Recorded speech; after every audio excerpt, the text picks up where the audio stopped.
let's talk about revivals. Yeah. You're saying revivals have changed in the last...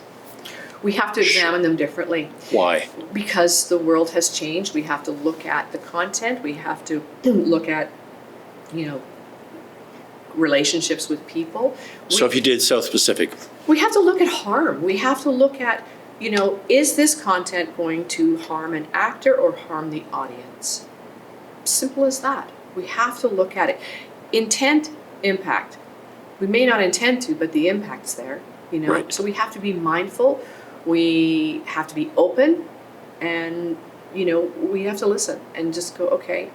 And I think it's very important to have, eyes on these scripts and go, okay, let's look at it from many different points of view, many different points of view. And that's why we bring in people to consult and to help and to say, that's relatively new, and I'm happy about that. Because in the whole, in the whole interesting arena that's opening up, that we're refreshing, that we're looking at everything differently because there's so many cultures, so many stories, so many peoples, and not just the white European culture, whatever. The indigeneity of these stories is perhaps the most distant, because it's a European art form. It came out of song, story, came out of music, came out of this, came through America, whatever. So any connection or association with indigeneity in the land on which we are, that seems to me, how do we do that?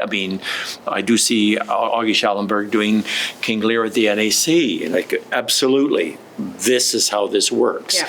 I see but in terms of musicals, most of which are American and from the 40s and 50s and 60s. And written by men. And written by men, and Mostly. white men, how... Well, okay, so Guys and Dolls is an example. So I'm fascinated by, in a revival of those writers, brilliant writers. But I often wonder, did they write because they had to write a certain way? Because what it was expected? Or, are there clues? Are there any clues what they were trying to do but couldn't? I don't know, that sounds crazy, but Guys and Dolls, for example. This is a show that features mostly men, but there are 3 women.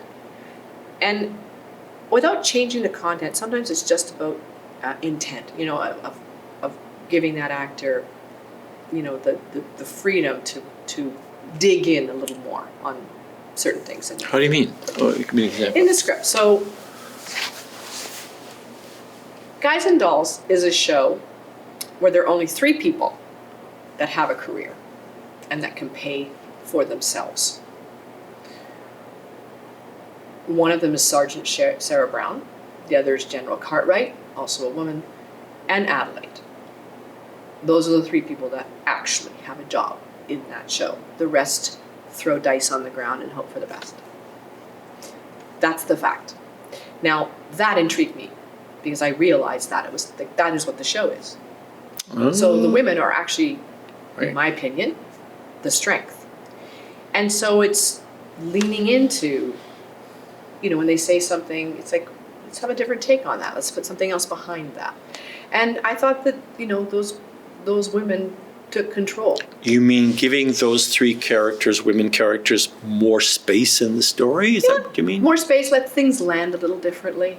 Doesn't, without changing, the writing. We changed a couple of different things, just in our culture of, in the storytelling, and that was in Havana, he feeds her drinks, and we made that, we gave her agency over that, and that she made her own choices, and so those kind of things, those are not hard to do. Let me veer over on that topic. Did you see the Messiah complex? No.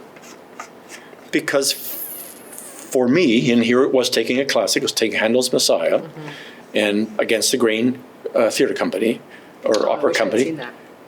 And took it way out. So suddenly the first aria is being sung on a guy in the streets of Vancouver, and you go, oh, this is neat, oh, it's nice, it's a guy, whatever, and he's whatever. And by the time the camera opens up at the end of 2 minutes, you realize he's in high heels, and then you realize, oh my gosh, and then you realize he's walking on the rainbow crosswalk, and these other subjects roar into it, whether the third part is sung by a Cree singer in Cree. And rather than being a virtue exercise of, yes, we have to include more, it exploded a piece of music in the most delicious and tearful way. And that's the best. And it was, and you know, oh my gosh. I think that's what everyone's hoping for, you know, that. So we would call that radical with the Messiah. Could you ever do that with a musical? I'm not saying I should. No, I mean, okay, if you have to do that, the question is why? Ask yourself why. And that to me is the big thing right now, is why are we doing this show? You Well, know? we know it's box office. We know more people will come to it. Okay, no, let's be crass for a moment. Maybe, but yeah. But I don't think you can really do a terrific show if you don't have a reason to do it, you know? Right. And also, I have to also make sure that my community on stage, look, you can't walk onto that stage as an actor, singer, dancer, doesn't matter. But you cannot enter that space if you don't know where you've come from. You mean them personally? The character. The character, okay. You also can't exit if you don't know where you're going to. The space is exposed. You are completely exposed. And so if the material, if people can't feel comfortable in the material, that's going to be very difficult, right?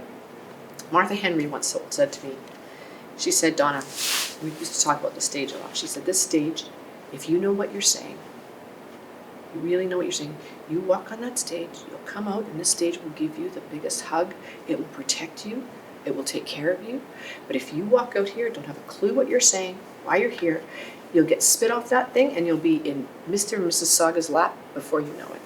And I remember going, thank you. Got it. Thank you, Martha Henry. That woman never went on the stage if she didn't know what she was doing. And so part of that, though, is believing in what you're saying. And you know what I mean? And that's what I'm saying about people have to feel comfortable as to why they've been cast in a show. Why am I here? You know? So when you look at revivals, we can build communities. We just have to have discussions, you know, discussions with the actors that go, okay, if I am a black inmate in Cook County Jail, you know, what is happening in that period? Where does, you know, those are conversations. And I can't speak from that point of view, right? And so it's, you know, having you know, consultants and people to come and help. And it's very important to give actors, you know, that time to go, okay, let's work this through. It doesn't mean we shouldn't do it. It just, what I mean is we can't just go, yep, here we go.